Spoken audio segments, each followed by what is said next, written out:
You ever bring up like Vietnam War stories with your folks? Oh, absolutely. Every holiday dinner, it seems. Right. But like lately, those stories have felt less like, ancient history and more like a warning. Anyone else getting that vibe? It's certainly been a topic of conversation lately, especially with everything going on globally. Exactly. And a bunch of you listeners felt it too, because today's deep dive is a listener request.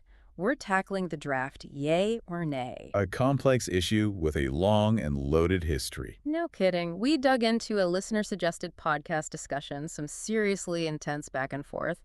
But before we get into all that, let's define the draft just in case, someone's joining us for the first time and they missed that memo. Essentially, it's conscription mandatory military service, usually enacted during times of war or national emergencies. Like, hey, congrats on turning 18, now go get shipped out. Fun times. Okay, so this podcast we listened to, they had some really strong arguments for the draft, starting with, believe it or not, national unity. It might sound counterintuitive, but there's a historical basis for that argument. During World War II, for example, the draft, although controversial, did foster a sense of shared sacrifice, a common purpose. It played a role in shaping national identity. Right, like we're all in this together. But then again, like you said, historical context, things were different back then. Exactly. Back then, military service was practically a rite of passage for young men. Today, we live in an era of heightened individualism. The idea of mandatory service, for many, is a non-starter. Which leads us to all those arguments against the draft. This podcast, the guests did not hold back. They were basically like, hello, individual liberty, remember that little thing?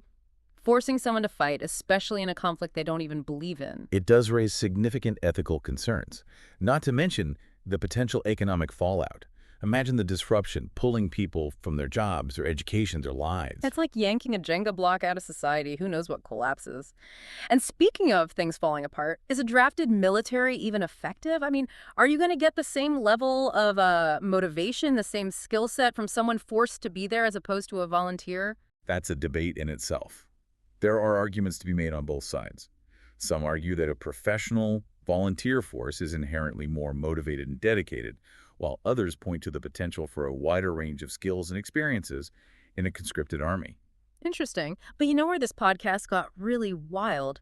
They started talking about using prisoners as an alternative to the draft. Like, what? A very controversial and some would argue deeply flawed proposal. To put it mildly, I mean, I guess on some level I can see what they were going for. We've got serious prison overcrowding. Maybe some folks see it as like a chance for redemption, Yeah. right? Serving your country to pay your debt to society. Yeah. But still, But you're then talking about forcing people who've already been deprived of their liberty to potentially die for their country?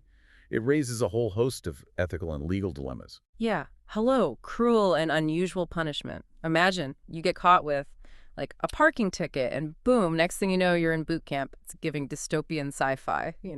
Certainly a slippery slope.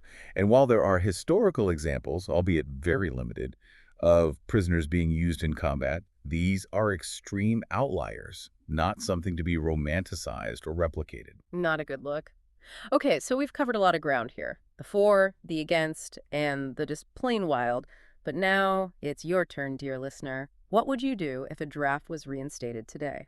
It's not just a hypothetical question, it's about examining your values. Exactly. What if a major conflict broke out? Something that directly threatened, well, everything. Or maybe it's not even war, but like a massive natural disaster, a pandemic, something that requires a nationwide effort. Would that change how you feel? What factors would you weigh in that decision? It's a thought experiment that forces you to confront the tension between individual liberty and civic duty. Heavy stuff, no doubt. But that's the thing about the draft, right? It's not some dusty history book topic. It's a debate with real-world implications, especially in times like these. It makes you wonder, if not a draft, then what? How do we, as a global society, confront the challenges of the future? How do we mobilize in the face of existential threats? What, if anything, are we willing to sacrifice for the greater good? And that's something worth thinking about.